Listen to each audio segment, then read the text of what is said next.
this idea of using regulation and global laws in order to impose on weaker states is completely, you can see it now.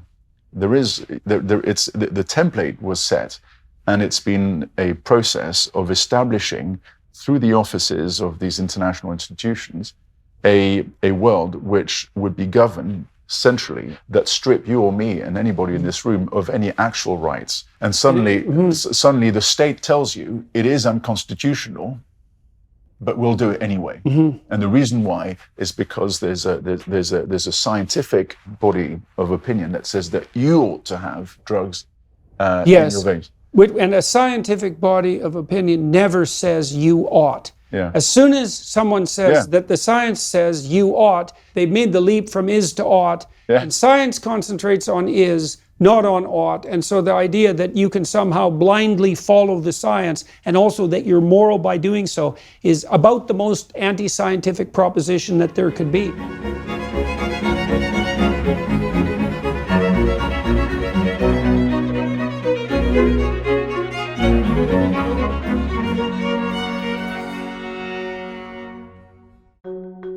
Big government continues to spend borrowed money, inflation continues to swell, dragging down our economy, and the stock market has entered bear territory. So what's your plan? Are your assets diversified? I'm Philip Patrick, precious metals specialist for the Birch Gold Group. For nearly 20 years, we've helped Americans diversify into gold, and we can help you too. Did you know you can own physical gold and silver in a tax-sheltered account? We can help you transfer an IRA or 401k tied to stocks into an IRA in gold. If you're skeptical about the trajectory of the economy in the US dollar, then text Jordan to 989898. Birch Gold Group will send you a free info kit on securing your savings with gold. With thousands of satisfied customers, 5-star reviews, and an A+ rating with the Better Business Bureau, we take precious metals seriously. Text Jordan to 989898 for your free info kit. Hello, everyone. I'm talking today with Alex Story. Born in France to an English academic, Professor Jonathan Story, and an Austrian artist, Heidi, Alex grew up in Fontainebleau, France, where he was expelled from 3 schools for being turbulent. He was then introduced to rowing by his father to get some discipline.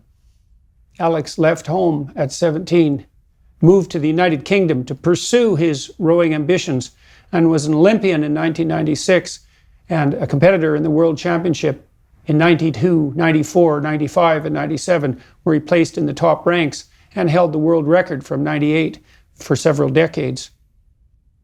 Alex was then accepted at Cambridge to study modern and medieval languages. He stood for parliamentary office in 2005, 2010, and 2015 in the poorest parts of the UK, and won the right to become a member of the European Parliament for Yorkshire and the Humber in 2016, although he didn't take the seat.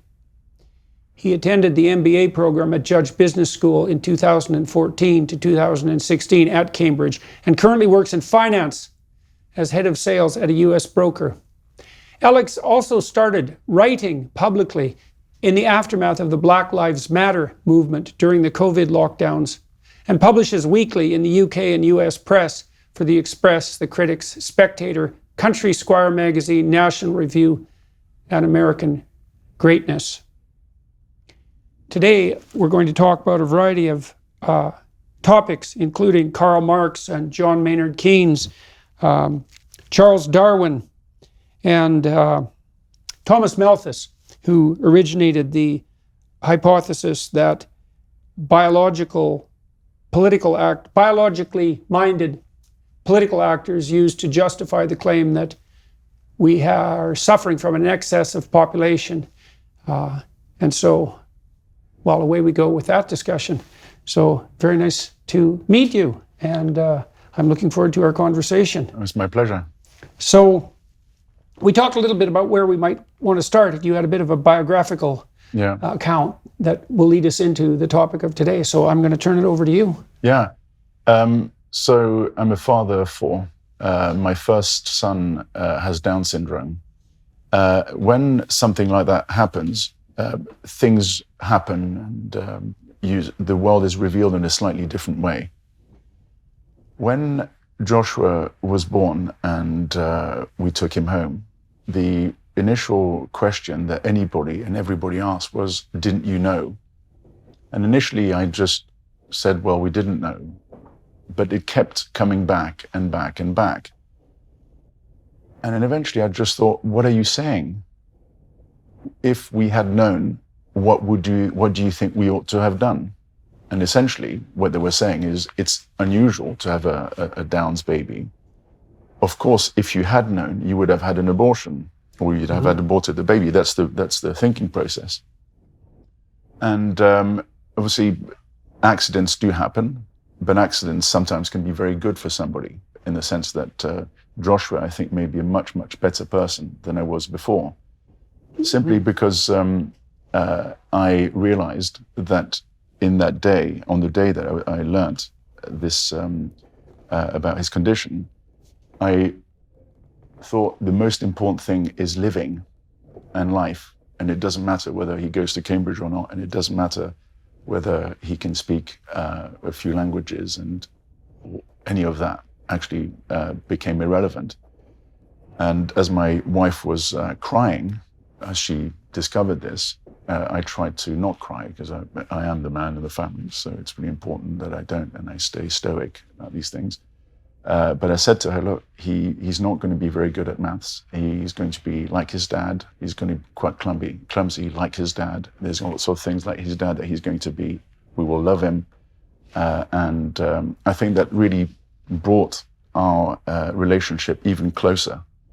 And so this discovery that suddenly my son was the subject of speculation about whether he ought to remain alive or not made me think very, very profoundly, in my view. Well, perhaps not profoundly because I'm thinking, but it felt profound. Right. Because I had to really go into the nooks and crannies of the thinking process. So this question, which keeps coming back even now, I think was the seed of some kind of thought process that started, and that led me to the field of eugenics and the study of eugenics, or at least trying to understand where this ideology comes from. And you said that one of the consequences of Joshua's birth is that you became a better person. Yeah. And that your relationship with your wife deepened. Yeah. And you mentioned that was the benefit of the trouble, let's say, or the unexpected occurrence. And so in what way do you think, more particularly, in what way do you think having had this experience, having had your son, has made you a better person, and why specifically do you see that it's deepened your relationship with your wife?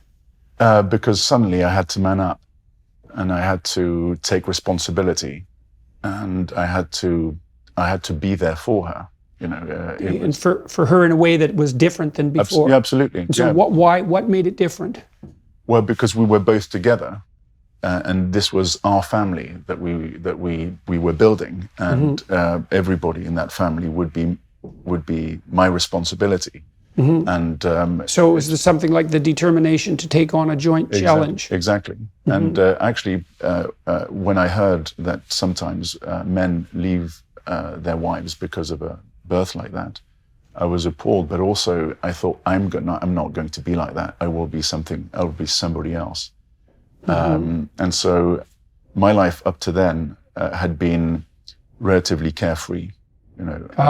I was also extremely lucky, because I fell in love with my wife on the day I met her, and I married her just a few weeks later.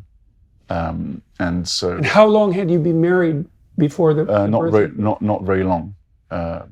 We were married perhaps a year and a half. I see. So this, in some sense, was the first significant joint challenge that you had encountered? Well, actually, the first one was the discovery that I knew nothing about a lot when she had a miscarriage. It was complete. She had two.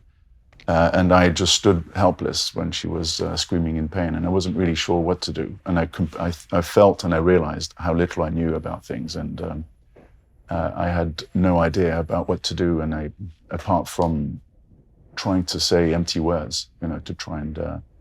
So you felt at that point that there was something missing from the way you were looking at the world? No, it's just that I was. My point is simply that when my wife and I tried to have a child, the first two were miscarriages, and I realized how little I knew and how helpless I was to help her. And so when Joshua was born, the third birth, I was determined to be a good, old-fashioned, old-school father. And I thought that was much, much more important than what people thought about me or my political views or anything else. But I think it did determine a great deal about what I became afterwards. Mm-hmm. And so when you said you wanted to become an old-fashioned, old-school father as a consequence of this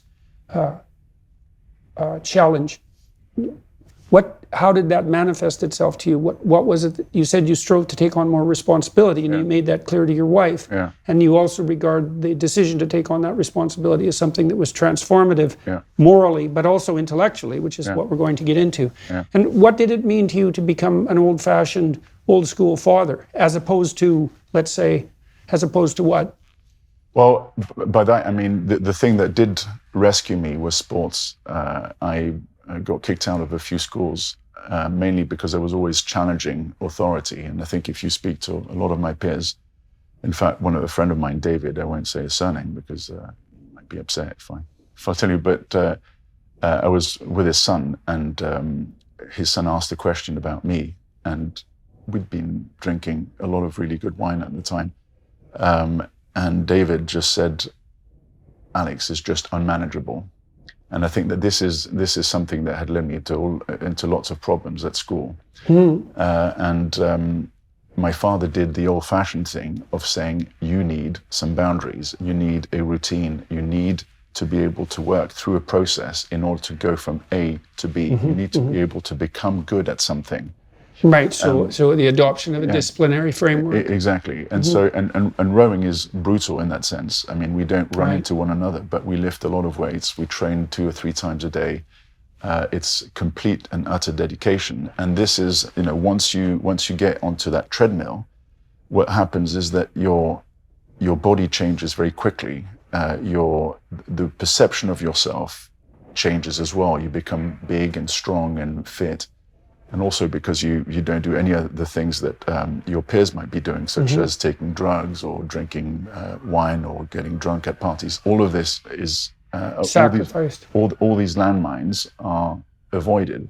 So why did you do it? If you were unmanageable and you were a discipline problem in school, why were you willing to subjugate yourself to the discipline of rowing? And because of glory. And I think glory is important. And I think we live in a glory-free world. In fact, with the Queen's passing, what was interesting was suddenly that we started to hear beautiful and sublime language again. And it's in contrast to the very clunky, bureaucratic language that we now hear more and more. This idea of glory for me has always mattered. So when your father proposed the rowing as an option, were you familiar with it at all? No, not really, no. In fact, I was surprised that my father had been a rower. But then it turns out that my grandfather was a rower as well, and it also turns out that Story is a Norwegian name. STORR means big in Norwegian, and I'm 6'8", and we have Norwegian origins. And I think if you trace the Story family back, we are Vikings. So I think we were always boat people, in a sense. But no, it's quite a transition to go from somebody who's making trouble like that to someone who's disciplined and athletic. And you said. So how did you perceive the opportunity for what you called glory? Like, why did that beckon to you, do you think? And was it related to, in some ways, to that impulse that had driven you to cause trouble to begin with? Maybe. I got into trouble very often. I got into fights quite a lot. I think the idea of being physically strong mattered to me at the time. And it's something that I could control. I was impatient in certain things, but I liked the idea of feeling myself grow into a man, because I started at the age of 13, 14, and that transition, I was 6 foot. I was 6 foot when I was 12. And so going to the gym, in fact, spending some time with my dad at the gym was important. So all of this was was not subjugation. It was the desire to do it. It was this desire to be strong, and it was desire to push myself and to prove to others that child that was always in trouble could become something much greater. Hey guys, producer Colton from the Daily Wire here. Getting a good night's sleep is one of the most important things you can do for your health. Just like your diet and exercise routine are unique to your body's needs, so are your sleeping habits. That's why Helix Sleep provides tailored mattresses based on your unique sleep preferences. The Helix lineup includes 14 mattresses, each designed for specific sleep positions and preferences. Side sleeper models with memory foam layers offer optimal pressure relief. Stomach and back sleeper models feature a more responsive foam to cradle and support your body. Plus, Helix mattresses offer enhanced cooling features to keep you from overheating at night. Don't compromise on comfort. Take the Helix Sleep quiz and find your perfect mattress in under 2 minutes. Helix mattress ships straight to your door, free of charge. Try it for 100 nights risk-free. Go to helixsleep.com/Jordan, take the Helix Sleep quiz, and get up to $200 off your mattress order, plus 2 free pillows. That's helixsleep.com/Jordan for $200 off all mattress orders and 2 free pillows. So well, it's a lovely way of conceptualizing the idea of the regulation of aggression, so to speak, because generally in our culture we presume that a child's self-expression is limited in some sense by force by the external world, and so that there's an intrinsic conflict between the motivational impulses of the child on the hedonistic front, let's say, and also in relationship to aggression, and the force that society applies to inhibit that.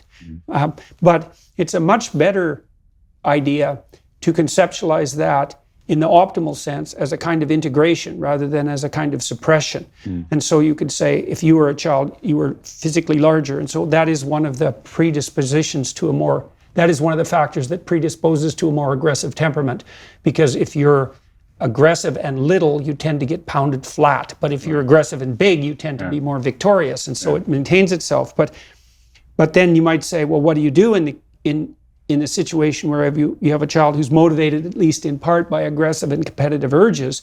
And the answer should be that you sublimate that into something that utilizes those capabilities on the competitive front, let's say, but also disciplines and harnesses them. And the thing that's interesting to me about your story is that for some reason, you laid out some of the answer to that, you were also willing to abide by that disciplinary routine. So did you start enjoying going to the gym rapidly? Like, how did that all occur? The gym was, again, it's an accident and a happy one. My father walked into a French Olympic gold medalist who'd been a fencer, of all things. And a gym had opened just close to where we lived. And my father got to speak to him, and the coach was great, and he what made him great? Well, because he was very helpful, and he also had Olympic gold medals around his neck. Right. He was very, very considerate, and understood that there are certain things that in terms of the training programs were set, and they were really clear. He's the one actually that told my father about the rowing clubs that I should join. So there was this fatherly nature to the coach, and also it enabled me to spend some time with my father, because my father was an academic and at INSEAD, and he would have worked 16 to 18-hour days. He was always writing, and in those days smoking the pipe in his office. So you had some good paternal role models, both in your father, especially in relationship to the rowing and to his encouragement of you, but also with regard to this coach. And then, so then that seems to indicate to me too, that when you decided to take on the challenge jointly with your wife, and because you mentioned that you wanted to be an old school father, that you already had a model for what that might look like in mind, in some deep sense, because you had been socialized optimally when you were a teenager, even under relatively, fraught conditions, given the behavioral issues at that point. But what's interesting is when people talk about privilege, I do claim that I have privilege, and my privilege is that my parents are still together, and that the rock on which the Story family was built was solid, and that's something that I think is crucial. When I was politicking in Northern England, in Wakefield, for instance, most of the trouble that you could see stemmed from the fact that lots of boys and girls had no father figure anywhere near the house. Right. And this is one of the things that we might be able to cover later, but there's a strong Marxist tendency. What we're witnessing is the implementation of Marxist policies. If you read Das Kapital, if you read the Communist Manifesto, the most important point in the book is the destruction of the family. It's the number one thing of the book. Nothing else matters as much as that. And that's standing in the way of the establishment of the communist utopia. Exactly. But it's the destruction of the family, as Marx says it, is important because it means we want people to have no past. We don't want traditions. We don't want people to be able to remember certain things because we will you obliterate the traditions to build the man of the future. I mean, Mao did that during the Cultural Revolution when he had his gang of young people go around and destroy, a tremendous amount of China's immense past in an attempt to wipe the slate clean.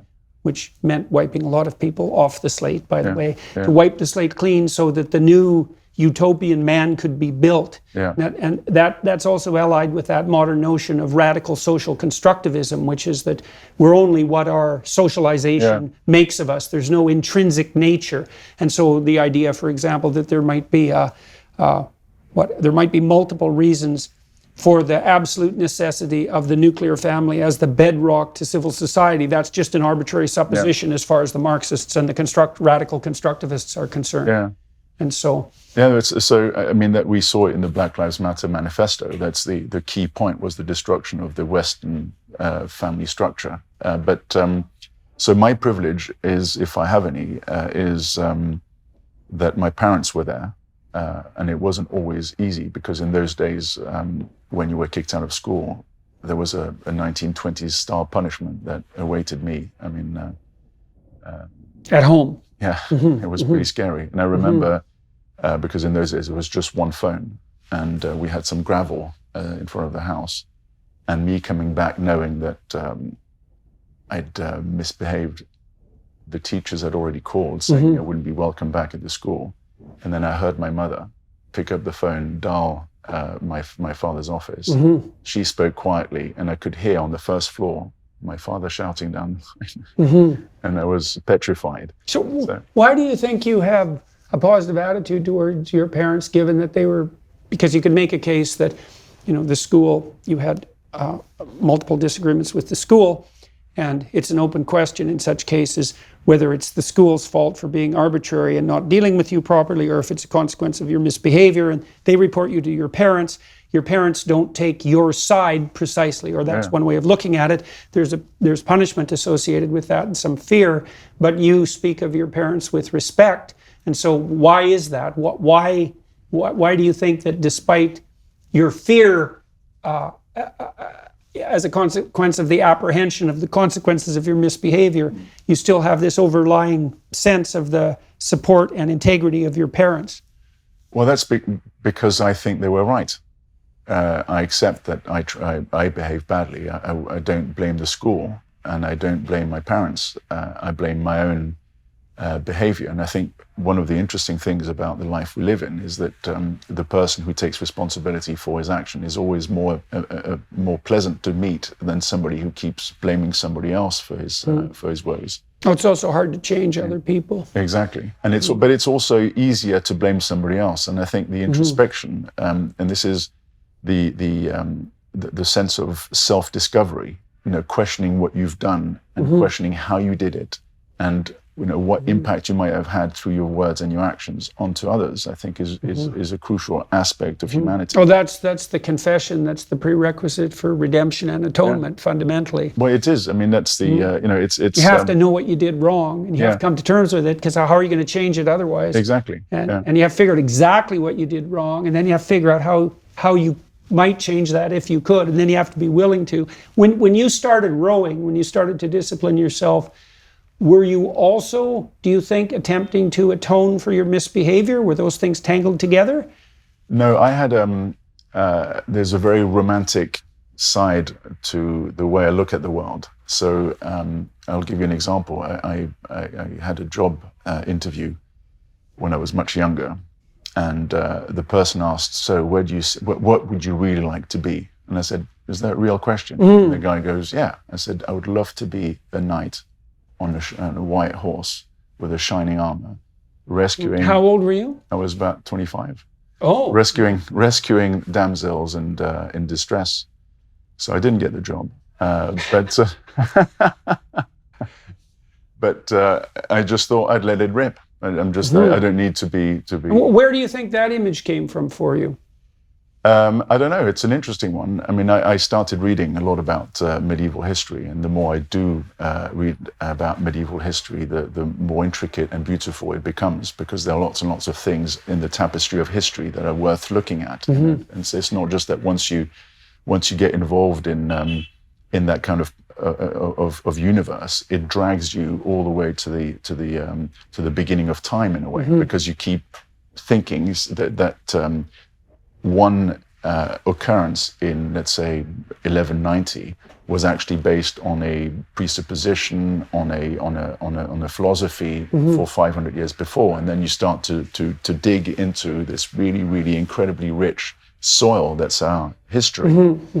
Yeah, well, you can see the lingering attraction of such things in the grip of the popular imagination by, well, you could say the Harry Potter series, which has a real medieval element to it, and also by a series like The Lord of the Rings or The Hobbit. And I mean, that's a fantastically popular modern myth, and it's set in a medieval ethos in some sense, and that's also associated with that idea you had that seemed attractive to you about glory, which is also kind of an anachronistic concept. Well, it is, but I think, I don't know if it is. In fact, anachronism is an interesting word that if we have time, we could perhaps... it wasn't a criticism, just an observation. No, I know, but I mean, but it's an interesting term because with the Queen's passing, all those people who were saying that the monarchy was an anachronism are now proven completely wrong. It's not an anachronism for the simple reason that it lives, it's dynamic, it grows. Well, she helped ensure that it didn't become a mere anachronism. Well, exactly. But the point is that that's what families do, and of course, a monarchy has a very simple concept to understand. My son Josh understood that when she died, Charles would become king. If you tried to explain the French Constitution to him, you'd find it much more difficult. Right. But, so she embodies something that echoes very deeply for everyone. Well, absolutely, and it's a very simple. She's the top of the family. That's essentially. Or she was the matriarch, right? And a lot of people, a very small number of people, have been talking about the eventual demise of the monarchy.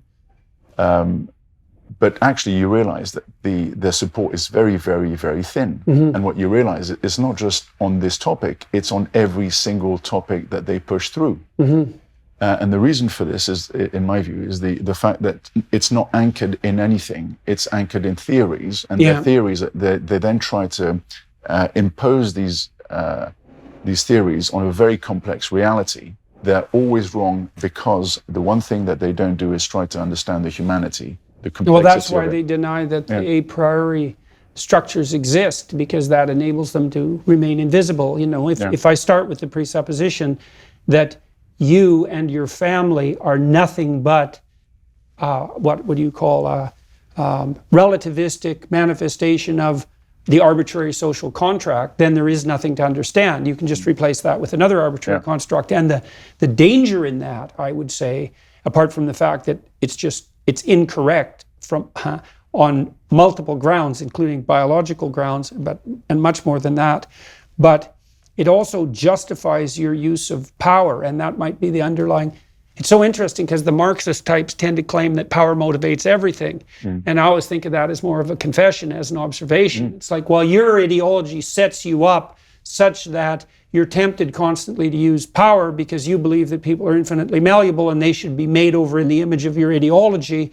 And since you believe that there's nothing but power, that opens up the door for you to use power to obtain your, whatever it is you're attempting to do. Hypothetical utopia usually results in the destruction of many people instead, which indicates to me that maybe that was the point to begin with. So, okay, so back, if you don't mind, back to your son. You said, and we delved into that quite deeply, that his birth and your decision to take responsibility for that, which I suppose was being a knight on a white horse for a damsel in distress, let's say, also catalyzed an intellectual interest. And you started becoming interested in eugenics because of the comments that people were making to you obliquely about why your son was, let's say, allowed to be born. And so maybe we could track that a little bit. Yeah, so I think the most shocking part of that was when I was walking with my son. He was only 2, very small. And this woman came along and she said, "You know that your son will be a burden on the state." Oh, yes. And yeah, well, you know, when the Nazis started before they launched their full-scale genocidal movements, they started to clean up the mental institutions and the old folks' homes and so forth. Any people who were in long-term care, let's say, who were a burden on the state, and they definitely regarded them as a burden on the state, and they further pushed forward their pre-genocidal movement by making the case that, well, not only were these people a non-productive burden, but their quality of life was so low that it was actually more merciful to dispense with them altogether. And that really, in a very serious way, went out of hand very, very rapidly. People don't understand the genesis of these sorts of movements, but that, like, a lot of the Nazi eradication policies had their origin in public health policy. It's quite frightening. Yeah, and it's interesting to realize that the Germans, in fact, considered it if I'm correct, considered it the eugenics as a medical solution, and that was in the 1913s. So I think a law was passed in 1913, so way before the Second World War. So this concept was already there, and this is the interesting thing that we witness at the moment, and I think that's the reason why my son's Down syndrome, I think, has been such an interesting catalyst, is the fact that we seem to live in an era where our betters and leaders, whether they're political or corporate, are increasingly anti-human. And you reckon it's a bit like the glitch in the Matrix. You see something, you wake up a little bit, and then you keep pulling on that string, and then you suddenly realize that there is this massive effort to try and depopulate the world. You know, when Freud described what came to be known as Freudian slips, that was exactly the observation he made, is that you listen to someone talk and there'll be a disjunction in their speech. Something will emerge, right? If they say a non sequitur or they make a joke that's slightly off kilter and there's some emotional awkwardness, there's something that just doesn't flow. And Freud and Jung learned that behind that there was an assemblage of complex subpersonalities that in some sense part of them had gripped control of the speech flow for a moment, and that if you delved into that you'd start to see all sorts of unresolved conflicts and pathologies that characterize the person's personality. And so that's all there in a Freudian slip. And people will reveal themselves in some sense. And you said when you were taking your son for a walk, it was a woman who came up to you and said that he would be a burden on the state. It's like, you know, what happens is the persona falls in a situation like that, and you see something utterly monstrous reveal itself, and then it snaps shut again. And generally what people will do is they'll just jump over that and continue on. But you weren't able to do that because you had this relationship with your son. Yeah, because I think the reason why I wasn't able to move away from it and ignore it is because it was a daily occurrence. I mean, she was the worst one. But again, this idea of "didn't you know," it kept becoming a heavier and heavier sentence for me to hear and to carry because I kept thinking, you are asking me whether we should have aborted our son before we even gave him a chance to live. I mean, that's the right. Yeah, well, and you had his like living, breathing reality right there to contemplate while all that was occurring. No, I noticed when my wife when we had little kids, I lived in Boston, and when I was in Boston with my wife, we were the youngest parents we knew with the oldest kids, and we weren't young. My wife and I didn't start having kids until our late 20s. Right. And so we were already pushing the envelope in some sense, but in that community at that time, we were still the youngest parents with the oldest kids. And one of the things I really noticed was that my wife was often not treated well, especially at restaurants, but often shops too, when she entered the shops with our little kids. And our little kids were very well behaved, and we had helped them learn how to act properly, let's say, in a restaurant. They didn't cause trouble, but they weren't treated well. And I thought, there's something very pathological going on here, because there's my wife, and she's a perfectly pleasant person, although she has a bite. And she has these children. They're very cute, and they're well behaved. And yet, when she goes into a social situation with them, she's immediately treated like a second-class person, and she's treated like, in some sense, she and the kids have no right to be there. And I thought, that's a hell of a way to treat a young woman with children. It's not only wrong, it's the opposite of what it should be. And that there's something very dark lurking under there, which is also associated with the reasons why we were the youngest parents with the oldest kids. That's part of that anti-human proclivity that you were outlining. So you were experiencing this, you said, on a relatively daily basis. Because that's a lot. In particular, because it was obvious. Interestingly enough, I couldn't see that he had Downs. Right, so I just was the proud father of a good-looking child as I saw it, and I asked my friends, "But can you see that he has Downs?" And they went, "Yeah." And I went, "Oh, see, because I can't see it." And they used to think I was slightly mad or denial. But it wasn't. I was just thought, but I can't see it. Really, it's weird. Okay, so how did you account for that? I mean, obviously. Well, no, I just thought he was. I said to my wife Nadine, who has to bear me, so she's a saint, really. I said to her, he's going to be the best looking Downs there's ever been. He's going to be a good looking one. He's going to look just like me. And she obviously cried.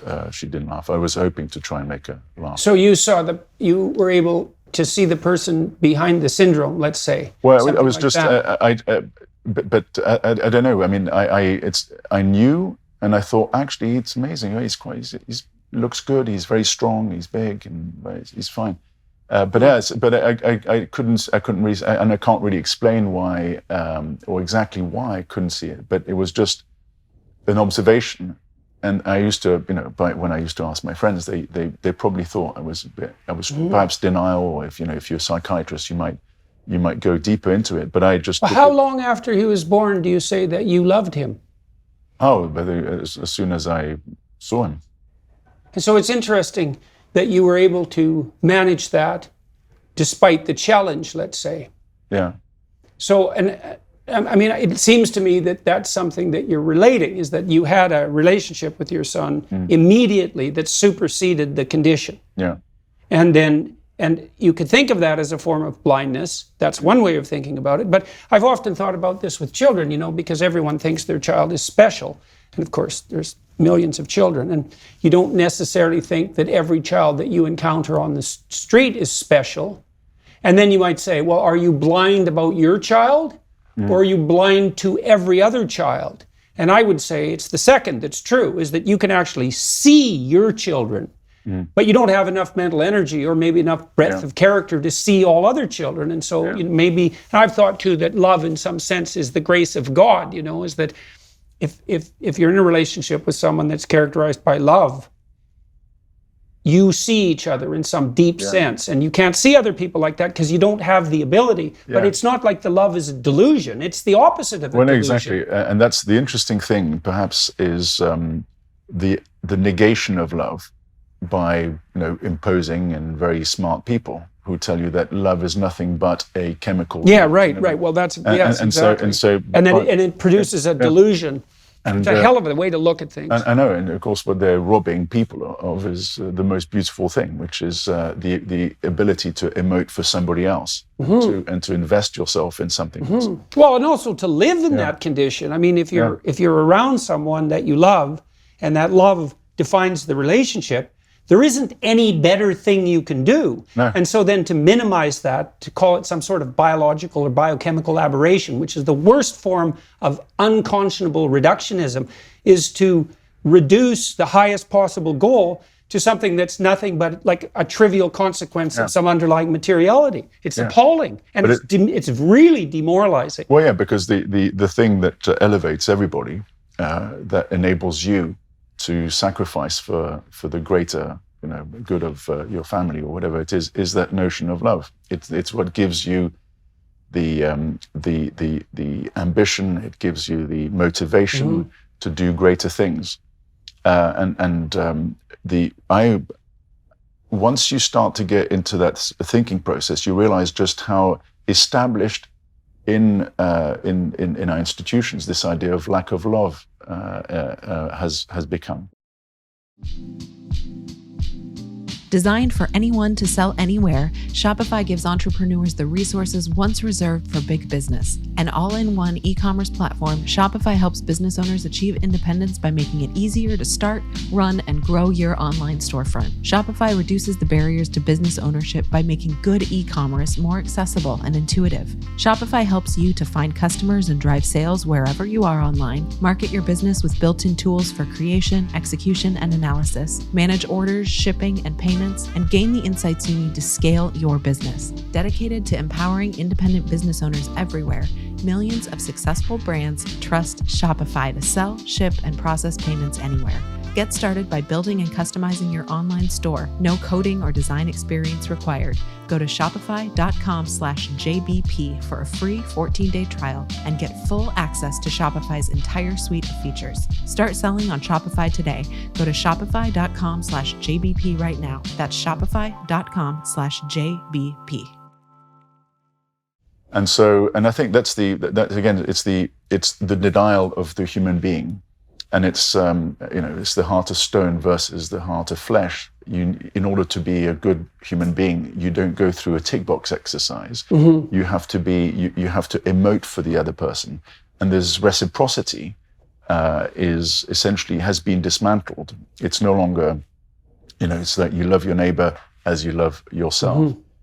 You treat everybody equally. Everybody has worth. Now, all of these things are reciprocal, and I think that's the beauty of the old religion that we've lost. The new religion, which this is a bit of a sidebar, but not really. So there's a Dutch primatologist, Frans de Waal, who's a brilliant primatologist, and along with Richard Wrangham, those are probably the two top primatologists in the world. And Wrangham has been studying chimpanzee behavior for decades at the Arnhem Zoo and also in the wild. And there's this idea.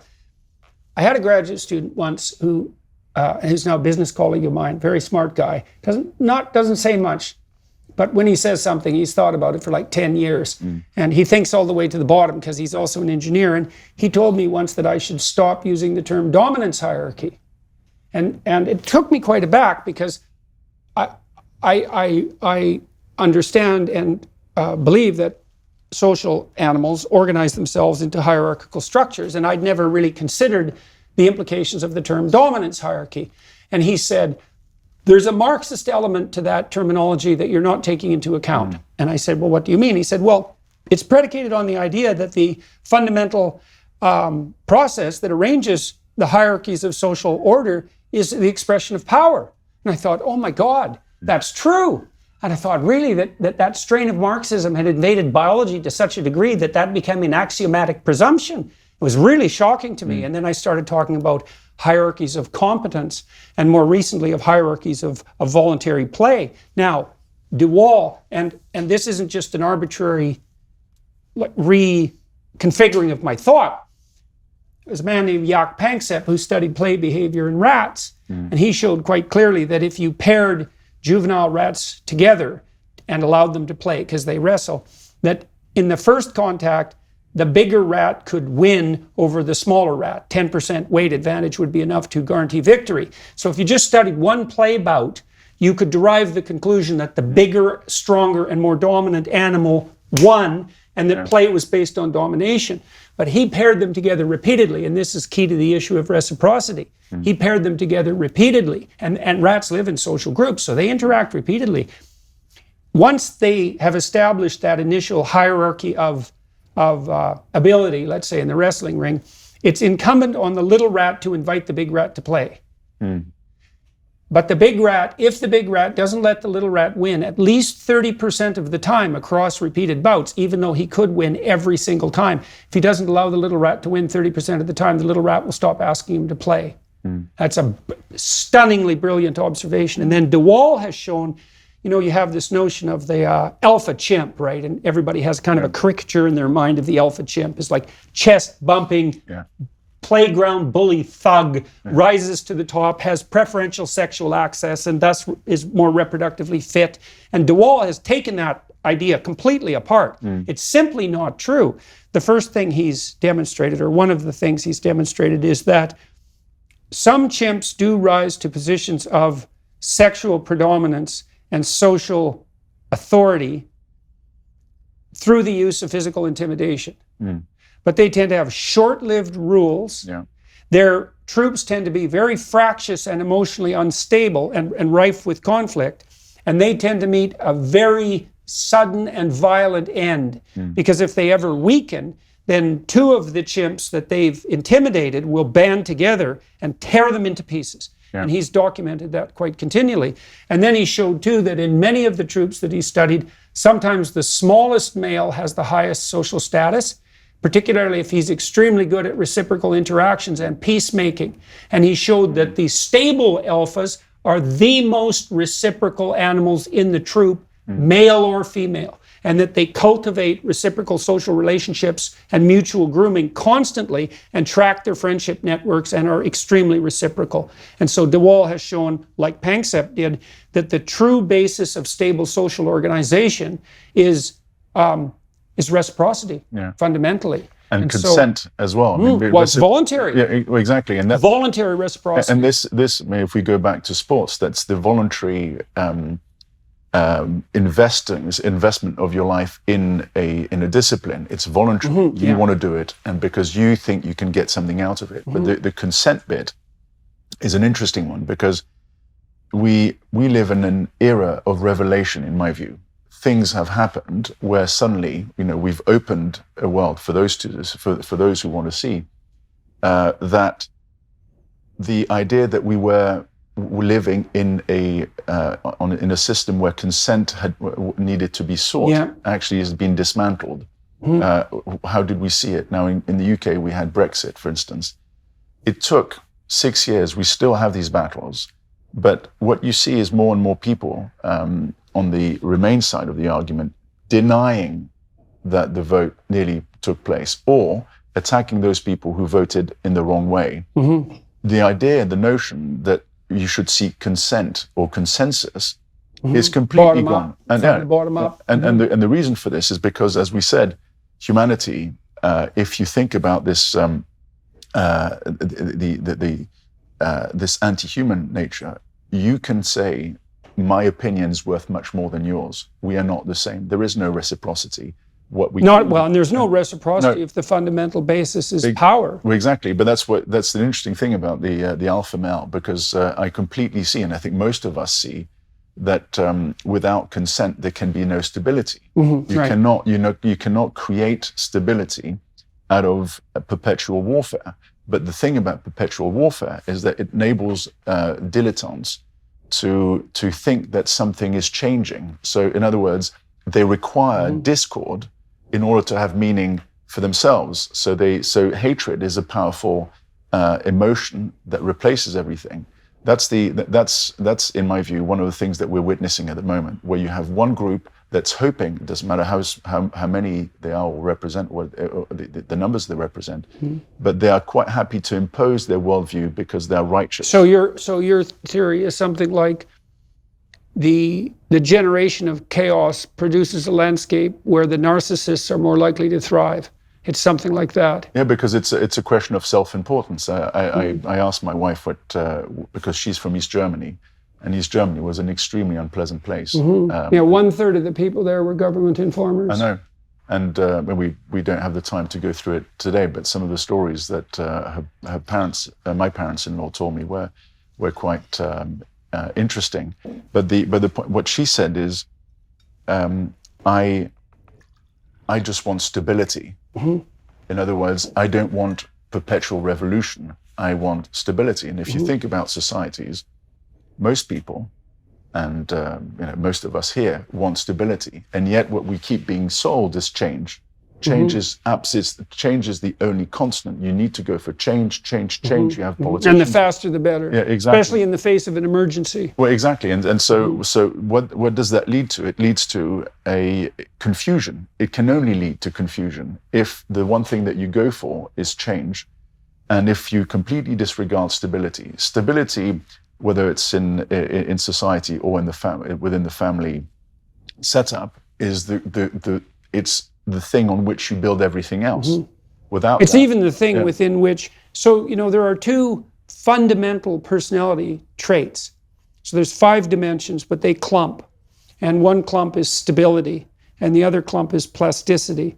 And people who are higher in plasticity tend to be the entrepreneurs and the artists and the entertainers. And so they are agents of transformation.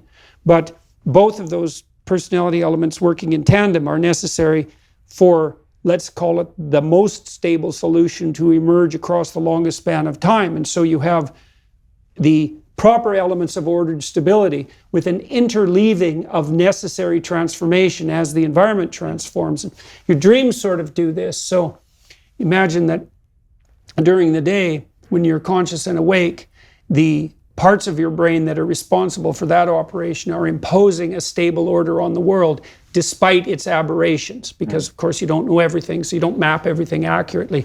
There's another part of your brain that sort of keeps track of the things that don't fit in, and then when you go to sleep at night, you become more plastic, and your brain starts to try to make order and sense out of the things that don't fit in, and the monstrosity of your dreams and the, what would you call it, the cherubic and monstrosity-like imagery in dreams is an attempt to aggregate those aberrations and to start feeding updates slowly into the system that regulates stability. Artificial intelligence engineers have found too that in order to build a system of apprehension that doesn't collapse, you need part of the system to impose something approximating regularity. And then you need a separate system to keep track of deviations and slowly update the first system, because otherwise it will precipitously collapse. And so there's a balance. And here's another, this is something very cool too. So imagine that there's a balance that needs to be maintained constantly between the forces of stability and the forces of transformation. And then it's an open question how much stability you need and how much transformation, because it depends to some degree on how rapidly things are changing around you. And so it moves with the situation. And so you need to be able to mark the shifting boundary. Well, one hypothesis that I think is a very good hypothesis is that the spirit of play emerges when the balance between stability and transformation is attained properly. So imagine, if you're in a team, or you're even competing against yourself, you're pushing yourself to the edge of transformation, right?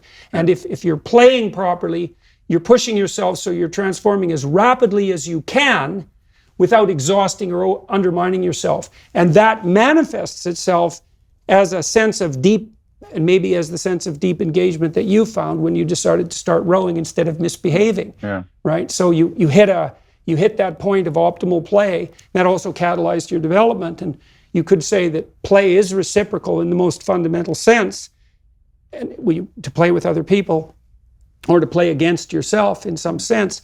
And the sense of meaning that emerges is a signal that you've balanced the necessity for transformation with the necessity for stability. It's a lovely idea, right? Because it gives some real deep grounding to the notion of existential meaning. Yeah, and I think also in order to, the stability presupposes something else as well. So the modulation the way that things modulate. In other words, you've got new technologies. New technologies don't necessarily mean that we as human beings are better or worse. But we have more, we have expanse more, for trouble and exactly. opportunity. So it's not, technology is obviously changes all the time, we can see it, but actually the reason why you and I can read the Odyssey and feel for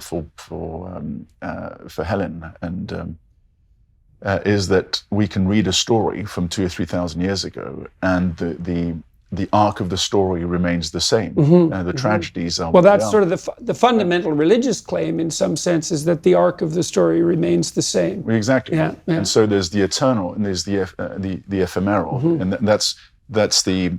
So what is immovable is the thing that I think a lot of our leaders refuse to accept. So what they're trying... So in order to... So what presupposes stability is the desire to keep something as it is. It's your respect for something.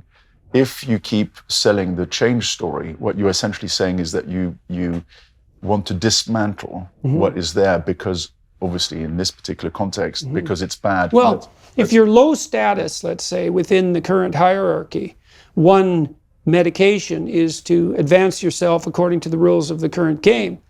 And maybe you can't because you can't fit in, but maybe you can't because you're unwilling to be able, let's say, and then you take the path of false presumption, and that's a narcissistic path. But then your best bet under those circumstances is to destabilize things, because that way you destroy the order that implies that your particular contribution, well, that there is a contribution at all, and that implies that your contribution isn't appropriate. So I hadn't thought through exactly the idea that the sowing of chaos by, what would you say, overvaluing transformation is another trick of narcissists and psychopaths and Machiavellians to gain the upper hand. But that's highly probable. You know, I've seen, for example, I've had a lot of demonstrations levied against me, a lot.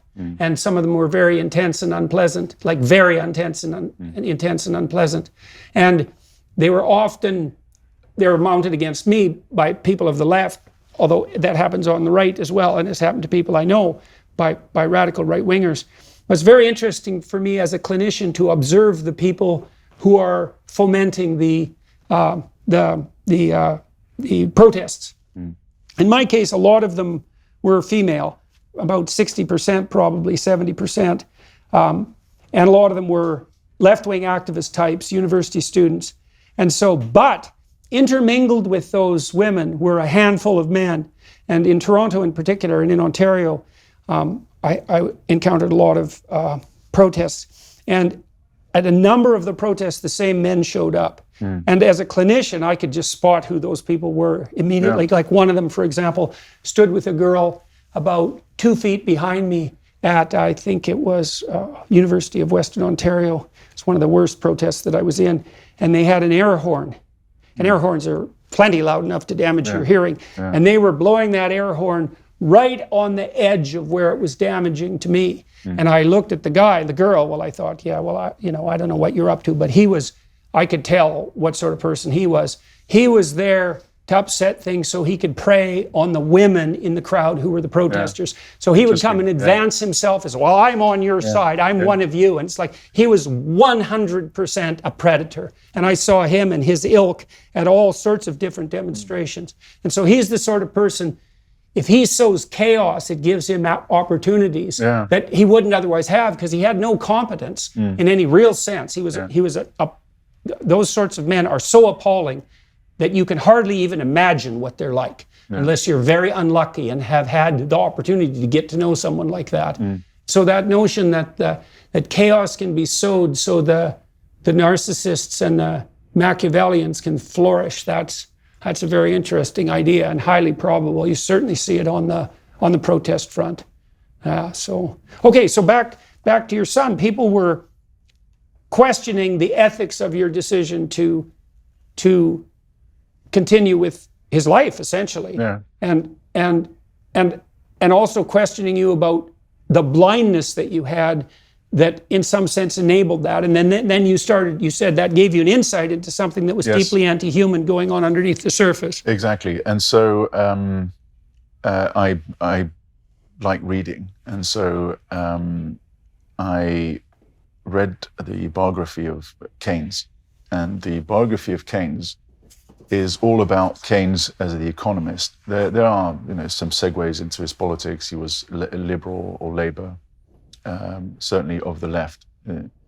Can you fill people in a little bit? Tell us a little bit about Keynes and the figure and the Keynes, position he occupies now among economists.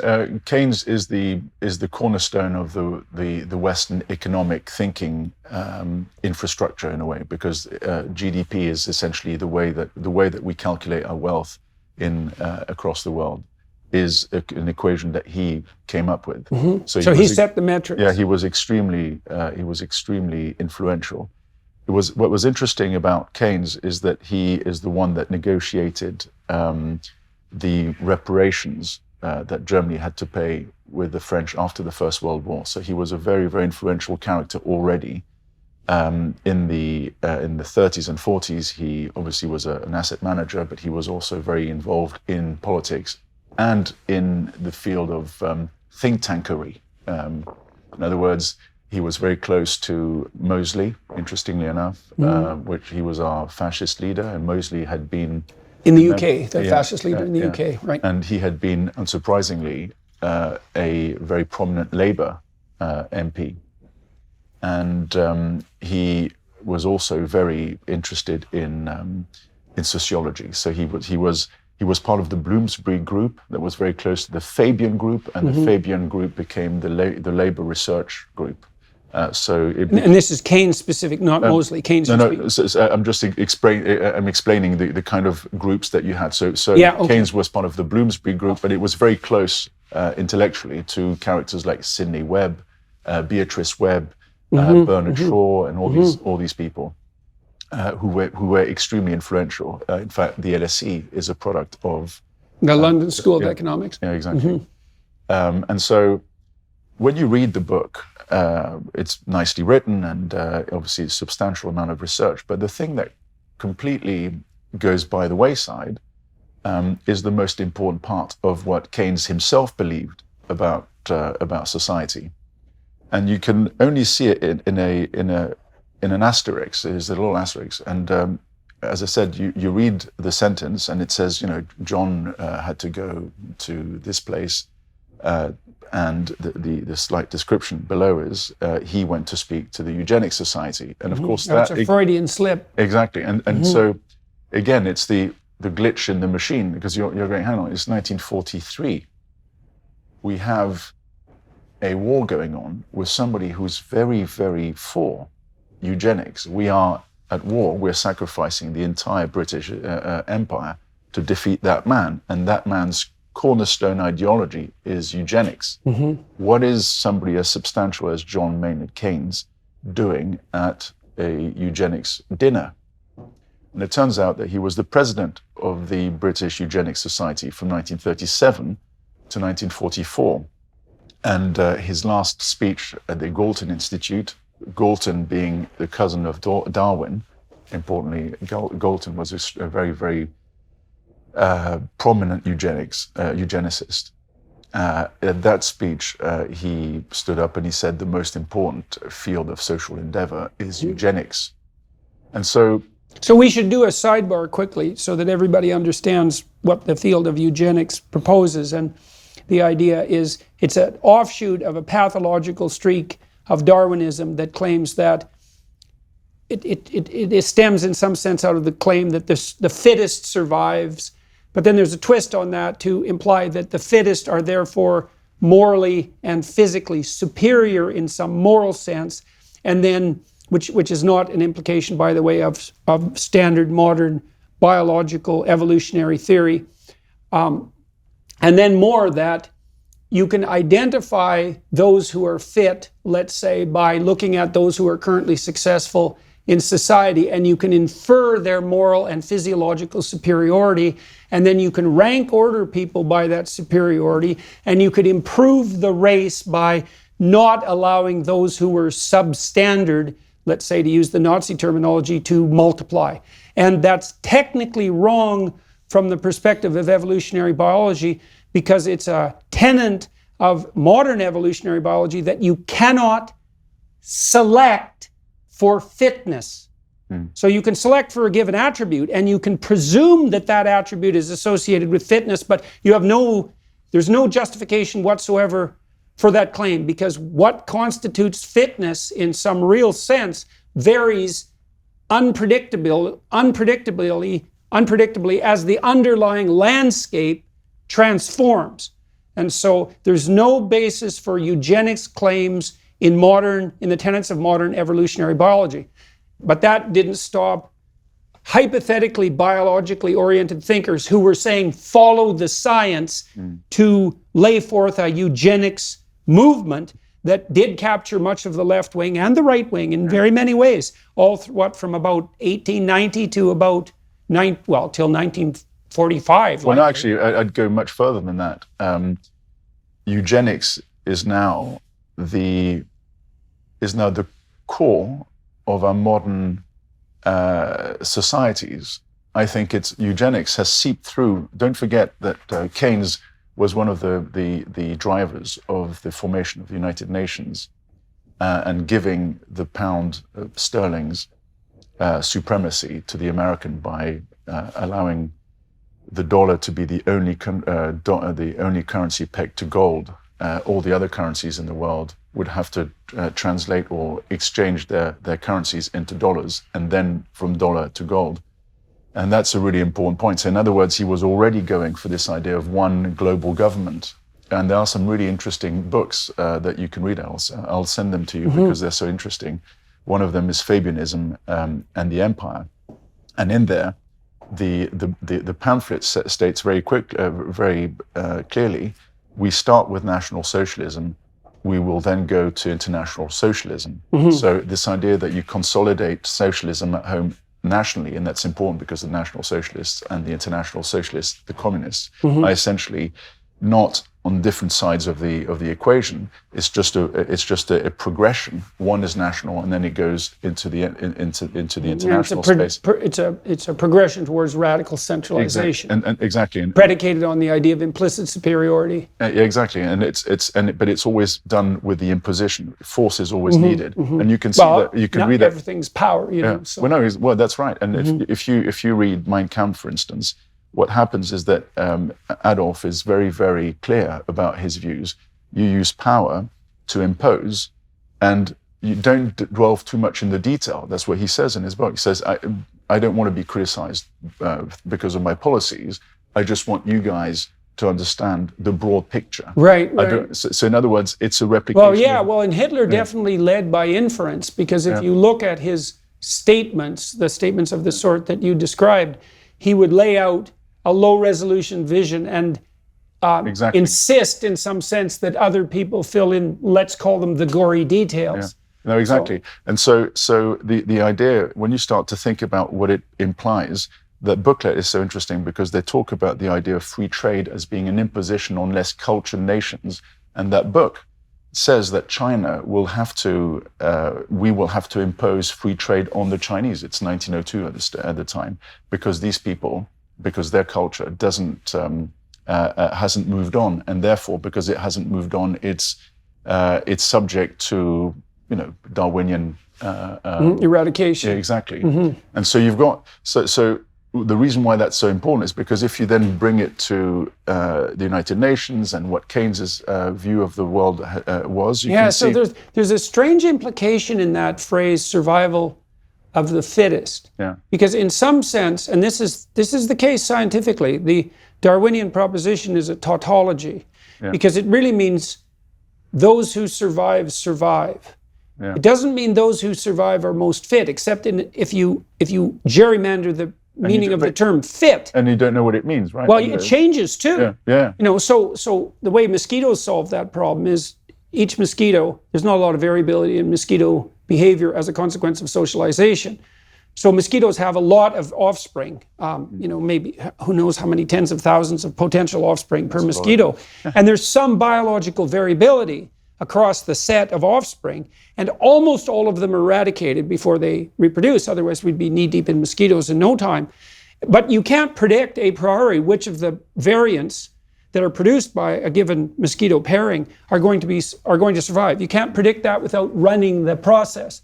And so you cannot define what's fit before it manifests itself. Yeah. And so in some sense, the notion of fitness it's a bad verbal choice, because it implies something like moral superiority, or superiority even on biological grounds, and there's no evidence for a kind of ethical or value-laden superiority. Yeah, but so what's interesting about that, if we start to go deeply into this, is the fact that once you start to repeat that slogan, the survival of the fittest, all sorts of politics, right, all sorts of things become doable. The one thing that is removed is the emotional aspect of humanity, because you can be cast aside. Because if you don't survive, as you said, it's because you're not fit. Mm-hmm. And so, and if you're not fit to survive, perhaps you shouldn't be allowed. Exactly, and that's what this is what happens when you start looking into the think tanks of the Fabian Society from 1884 to just after. Mm-hmm. And they were precursors to the modern socialists, the exactly. Fabians. No, well, and with the English twist, they exactly. weren't Marxist socialists precisely. They were their own brand. Exactly, but the template is the same. So Mussolini was good friends with Lenin. It's really important to realize that he was the head of the Italian Socialist Party, and then he became a fascist because he was of the opinion, as was Lenin, that you could use power and force to take the reins of government. Right. Catalyze the revolution. Exactly, and so, but Mussolini himself says it as well: take nationalism first, and then international socialism. That's the way we're going to do it. And so, this idea of using regulation and global laws in order to impose on weaker states is completely, you can see it now. The template was set, and it's been a process of establishing through the offices of these international institutions a world which would be governed centrally through the offices of the United Nations or the World Health Organization, all these bodies that strip you or me and anybody in this room of any actual rights. And you could see it in places like Austria, where the vaccine mandate was imposed, and suddenly the state tells you it is unconstitutional, but we'll do it anyway. And the reason why is because there's a scientific body of opinion that says that you ought to have drugs in your veins. And a scientific body of opinion never says you ought. Yeah. As soon as someone says that the science says you ought, they've made the leap from is to ought. Yeah. And science concentrates on is, not on ought. And so the idea that you can somehow blindly follow the science, and also that you're moral by doing so, is about the most anti-scientific proposition that there could be. And that the COVID mandates as well in Canada have precipitated what I think will be a constitutional crisis there too. Yeah. Because Trudeau is being taken to court right now on the grounds that his travel ban, which had no scientific justification whatsoever, even by the admission of the health personnel in Canada, that he attempted to compel to produce a post hoc scientific justification, found that the grounds for his actions were so threadbare and directed towards ensuring his hypothetical electoral victory in the last election, that they couldn't even fake a scientific rationale post hoc when they were demanded to by their bosses. Yeah. So, but Canada's in such rough shape conceptually at the moment that a scandal of that nature, I think a scandal of that nature is so preposterous to Canadians that they can't even apprehend it. But I think what's really difficult is that these scandals are coming thick and fast. Yeah. Nothing changes. Yeah. So the one constant that we were talking about, which has changed, the one thing that is not changing is the fact that these characters who are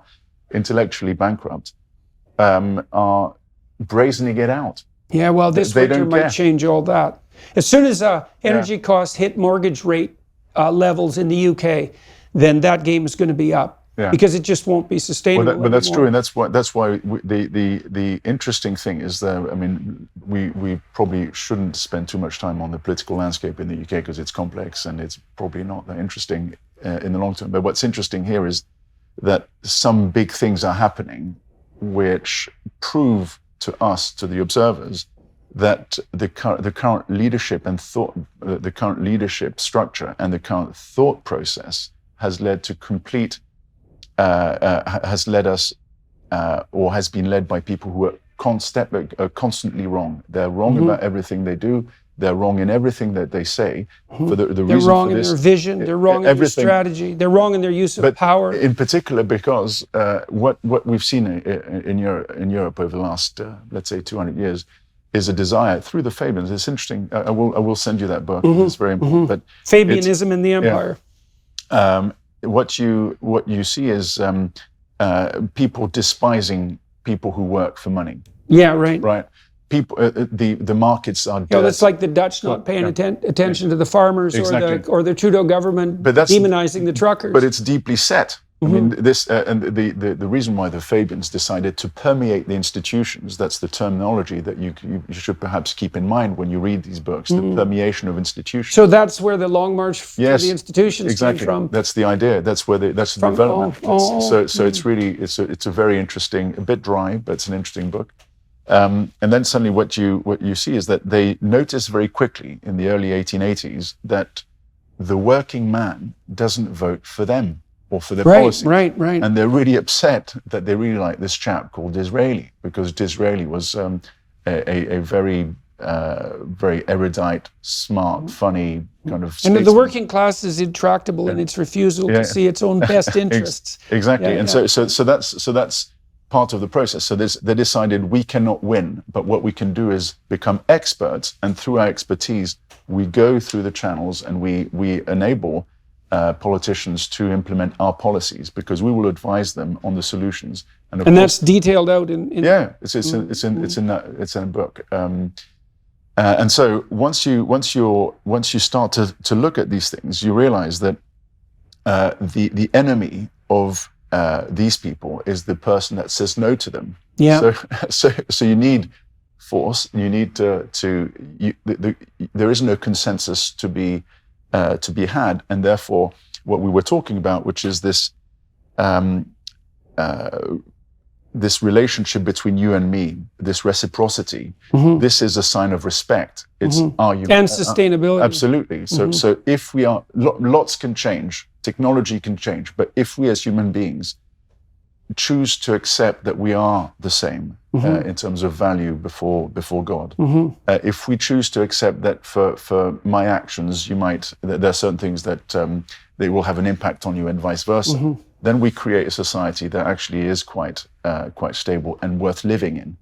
If the moment you accept the Fabian premise that there is a small group of people who are right and therefore the others are wrong, that's when you start to create a society. And that's justified by reference to expertise. Exactly. And so there is a great quote in the book where one of the Fabians says, our aim is to make sure that when the people come to the barricades, to make all the constitutional changes, so that the moment they come to the barricades, we will be able to crush them. In other words, you use the Constitution and the law, you change them through the experts, and you strip the masses, as it were, of their frightening power.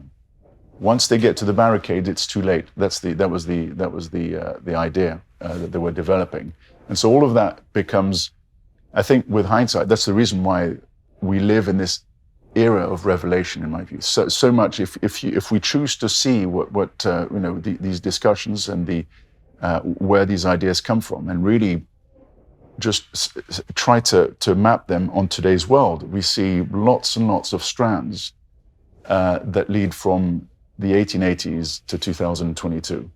Do you have any sense?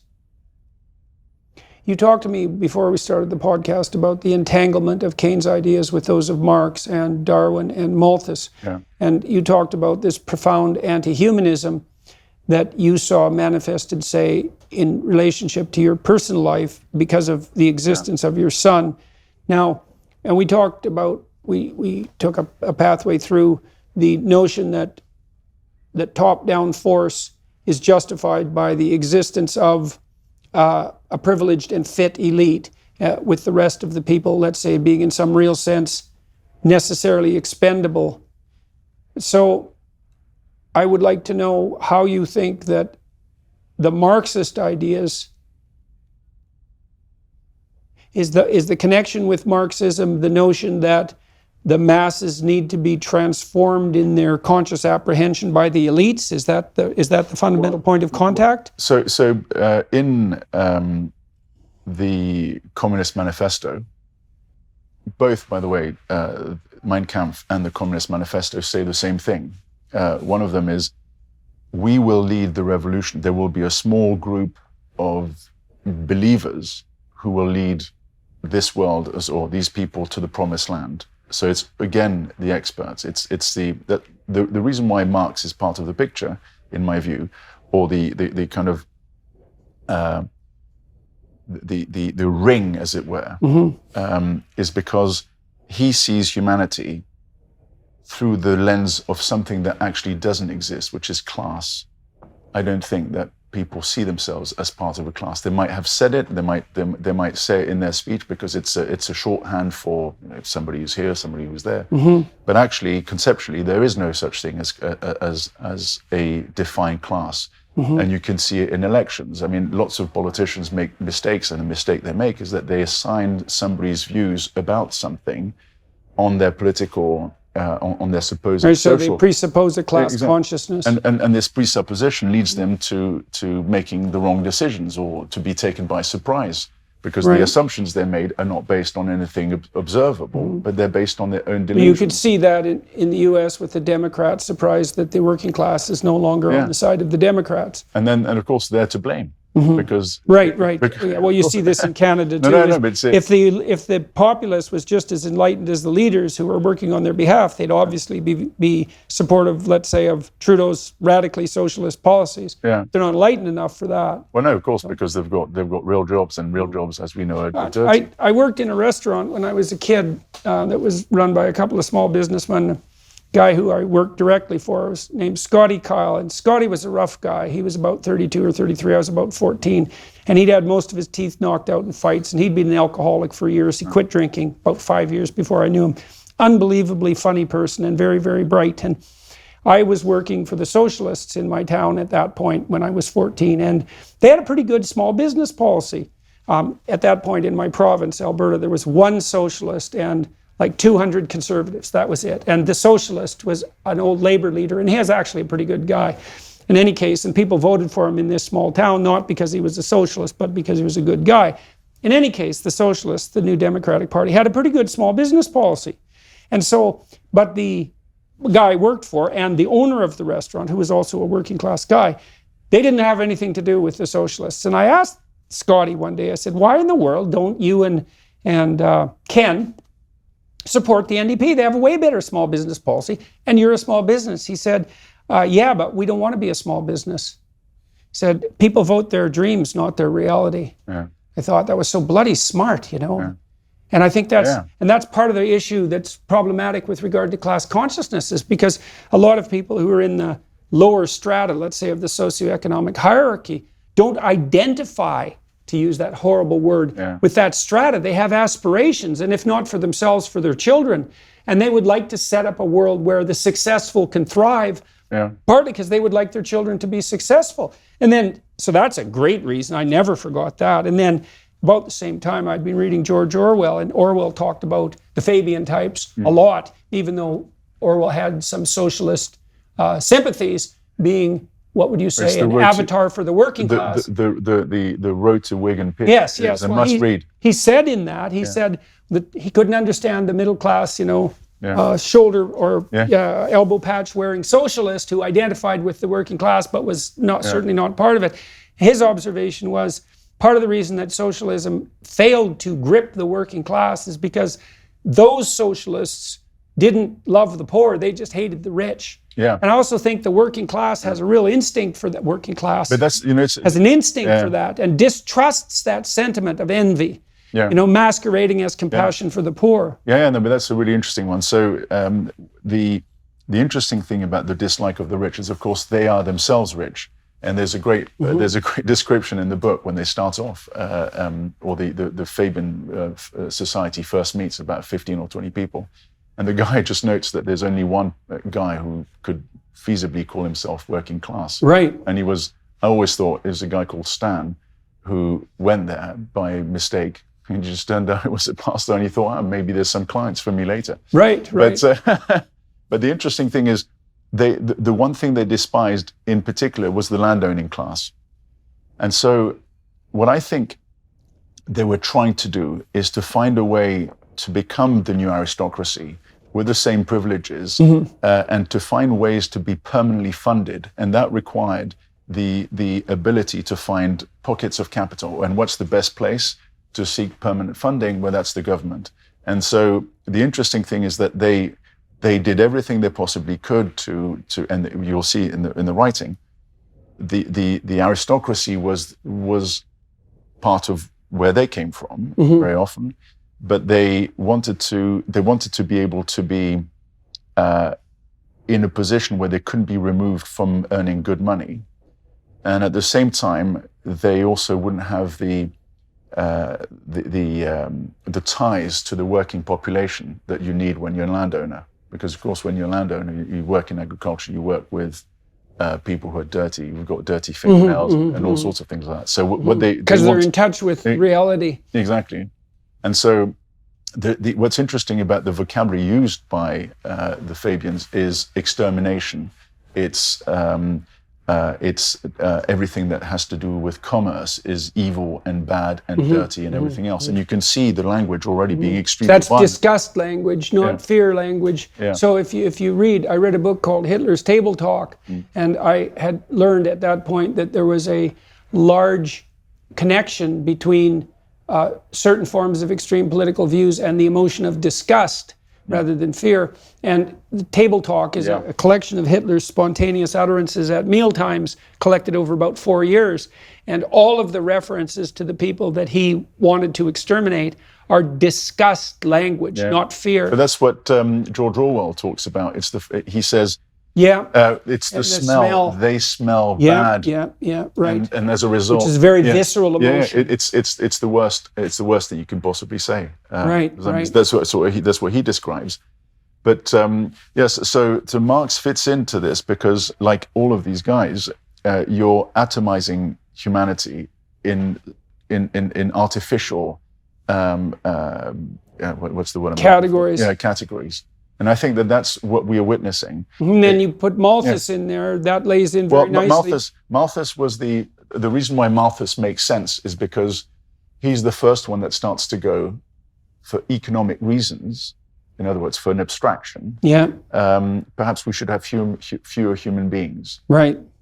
But too many of us. And then the concept of a life worth living. In other words, if you're poor, quite clearly, your life is not going to be fun, right? So in other words, rather than say that humanity is sacred and the person who is born ought to be able to live until his dying day, and it might be tough, but actually, if he is, the more of us there are, the stronger and more powerful we are, the more solutions we can create, the more brains there are, the more dynamic things become. He was one of the first ones who just said, well, let them die. Or that will inevitably occur as population exceeds its capacity to produce. And he was proven wrong all the time. Right, continually. He's been continually wrong, and yet. Well, the way the Malthusian biologists deal with that is they say, well, you just got the time frame wrong. Exactly. And they can keep doing so that. that's 200 years of being wrong. And so, no, it'll take 500 years, but eventually it'll happen. But this notion then that we hear more and more often is that the world is overpopulated. Okay, so what does that mean? The planet has too many people on it. So the corollary there is too many people, and what does that mean? Well, we need to have fewer, and how do you have fewer? Well, we're working hard on that right now. Exactly. We'll create a humane policy. It's a little bit like One Flew Over a Cuckoo's Nest, where you take out where you just where you just take out the brains and you just dismantle the guy because he's refusing to accept what you're saying. But I just did a criticism. I wrote it for the Telegraph of a Deloitte memo that was published in May. I read it. Deloitte, you read that? The Deloitte consultants claimed, well, we're in an ecological crisis, and of course that's of indeterminate magnitude, but it's an emergency crisis, and it's such an emergency that no measures are too much. And if we don't take the measures, things are going to be much worse at some unspecified time in the future, according to our models. And so the solution to that right now is to get everyone to tighten their belts, not us, of course, because we have ample girth, but all those without any apprehension or with complete blindness to the fact that if you take an economic hierarchy, there's always people at the bottom that are barely holding on. The poor that will always be with Yes, exactly. And there's, let's say, several billion of them in the world right now. And then if you add what to the top echelons is a 5% burden, let's say, you take out huge swaths of the people who are at the bottom. But if the notion is, well, we have to do that because the utopia won't arrive if we don't, and things will be worse, then of course you can justify that continually. And if it's also driven by the ethos that, well, if those people were as good in some intrinsic sense as we were, then they wouldn't be in the position where they would be dying as a consequence of our necessary actions. And I see all of that lurking behind the fact that in the UK right now, your energy prices have already, doubled, tripled? Well, they're insane, Yeah, and they're nowhere near as insane as they're going to get. Yeah. And so, well, you should just tighten your belt. You don't need to drive. You don't need to heat your house. Switzerland, turn your thermostat beyond 19 degrees. It's 3 years in jail. It's going to be it's going to be a very cold winter. Yes, it certainly is. Cold, dark, and hungry. And so Malthus is essentially saying there's a price to living. So there's the human being can be discarded. It's the concept of overpopulation becomes an academic topic and that's taken seriously, so it becomes ingrained. And then it's a moral necessity to bring depopulation about. Exactly, and so we're hearing people in positions of of power talking about the fact that we need to retreat back to a world where we had 500 million people. I know. That's 7.5 billion people that you're trying to get rid of. They're trying to beat the communist record for extermination. It's insane. And yet these people have, and I think the reason why I think so let me just go through. Do you have any idea who came up with the 500 million figure? I forgot her name, but it was during a WEF. There's a shock. Yeah, so they just threw that number up. We think it's about 500 million. But might be a billion, but it's only 500 million difference. It's always people like them that will survive, of course. That's what people think. Yeah, of course. But as we say, the thing that we know is that they're always wrong. And the reason why they're always wrong is because the premise of the argument is not based on observations. It's based on wishful thinking. And so self-serving, narcissistic, wishful thinking that comes along with the privilege that's always criticized. It's really quite something. So Malthus is very important. Malthus is important because he says too many human beings. Keynes is important because he's the leading member of the British Eugenics Society. Then Marx is important because he, just like Keynes and Malthus, says that that people belong in boxes. In other words, they're not humans. They are what we say they are, not what they want, what the human being himself thinks he is. That's biological essentialism, right? Or religion, the opiate of the masses. Exactly. And then you've got Darwin that comes in. Darwin writes in particular about race, and there are some very interesting quotes with him and parliamentarians where he explains geopolitical changes, including with the Ottoman Empire, through the lens of race. And one of the last sentence of Dissent, his last book, is essentially, I would rather be a descendant from a monkey than a savage. And so the reason why these four people matter is because they are deeply rooted in our educational framework, whether it's in Canada, the US, France, Germany. These four characters represent biology, economics, politics, and sociology. And so for me, that's really important because that framework is essentially where most of our leaders have been have grown up intellectually, and so what's important about this is that we have to escape, in my view, or we have to try and at least become really aware of what these ideas were, in order for us to be able to extricate ourselves. And so one of the this is the reason why I get very uncomfortable, and I have been. It's a bit, again, that glitch. This sentence, extremes meet in the middle, for me is inelegant. And it's inelegant because extremes cannot meet in the middle. It's either science is right or politics is right. And if politics is driven by the leaders we have now, they're certainly not right. So extremes are what they are. In other words, extremely hot, extremely cold, extremely large, extremely small. They can never meet by definition. So why is the issue of extreme and the middle relevant in the course of the conversation? The reason why it's important is because we have to be able to understand the world around us. And we keep being shifted we keep talking about extreme right, extreme left, but actually we need to understand that there is no difference between one and the other. And that's the reason why this framework, intellectually, I think is a nice way of explaining it. It's this proclivity for centralization. Exactly. Human beings, small minority of people, human beings are, you can jettison them, they are irrelevant. Class matters, race matters, or your capabilities, all of this, your humanity is completely stripped, right? So actually what we see when we think about this like a stadium or an arena is that Adolf is to Stalin like the bronze medalist is to the gold medalist. They are standing in the same arena, competing in the same sport, facing in the same way. I see what you mean. And so what they have is that they are all the recipients, whether it's Mussolini, Lenin, Stalin, Pol Pot, and all these guys have all the same ideas. So it's that field that is so important, in my view. And what is the extreme opposite of these views? Yeah. Right.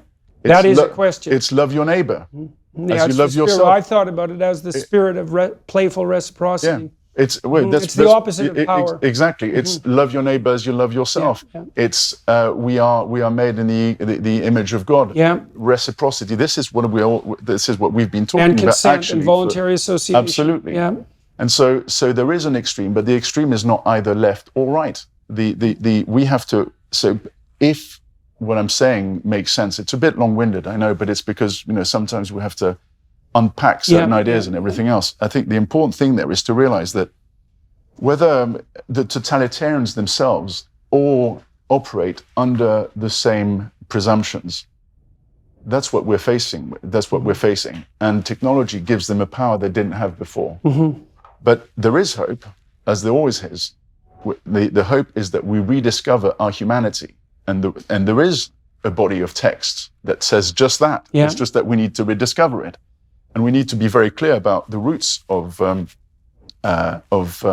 these ideologies. Well, I've been talking today to Mr. Alex Story about his personal experiences on the familial front and the rabbit hole, let's say, that led him down morally in relationship to his wife and also intellectually. And we've attempted, as a consequence of this conversation, to draw parallels, both biographical and conceptual, between what he stumbled across or what was placed in front of him in the form of a challenge and responsibility that he accepted, and some visions he had about the part of the underlying spirit, pathological spirit of the totalitarian impulses of the present age. And so thank you very much for speaking with me and also for providing these readings. I will make a list of the books that we discussed, Fabianism and the Empire and Darwin's Descent, as well as John Maynard Keynes' biography. I'll put those in the links. And thank you to all who were watching and listening. Sidelsky is the author. Lord Sidelsky. Of the Keynes. Yeah. And Sidelsky? You're putting me on the spot. Oh, that's okay. That's okay. Okay, that's fine. We'll put it in the link. Well, so thank you very much. It's been a pleasure speaking with you. Thank you very much. Yeah. Hello, everyone. I would encourage you to continue listening to my conversation with my guest on dailywireplus.com.